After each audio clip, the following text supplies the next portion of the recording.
आज तो ECG patient मैंने एंता आसुଥିଲେ जे हम खाली करूथिलु ना ईसीजी। अच्छा फास्ट तो सबके हैप्पी सरस्वती पूजा। हे गाइस मुई आपन को प्यारा फरजनाल ब्लॉगर आशा करतु मी आपन बहुत खुश थिबे मुई भी भल रे अछि। आज हेला ज्ञान कला और विद्या रो देवी मां सरस्वती पूजा अछि। आज रो पवित्र दिन रे मां रो आशीर्वाद सबके बनी रहू। तो आज मुई आसी छे प्रैक्टिकल करबा लागि डीएचएच भवानीपटना हॉस्पिटल के देखि परथिबो साइड रे future nurse Pintu register maintenance करूछे। तापर ओल्ड बड़मा गोट के स्लाइन चढ़ावा थिला तो पिंटू चढ़े देसी स्लाइन।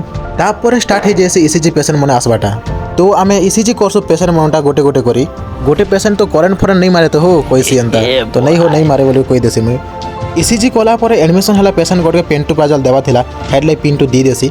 तापर नर्स देरी गोटे आयसन आरो मां सरस्वती पूजार प्रसाद आमके देसन। तापर हेंता गोटे घंटा काम कल 1:30 ही आसुथिसिने तो हम हॉस्पिटल में पिंटू आमकर बाहर सु घर के जैसन बोलला बेल के हमर चेन हिटी जैसी यार के साइकिल रोटे आगाड़े चेन लगाले पछाड़े हिटुथिसी पछाड़े लगाले आगाड़े हिटुथिसी जनता कर पछाड़े लगासी यार के। तापर आमे दुइलो साइकिल नाम घर के पले जाउछु।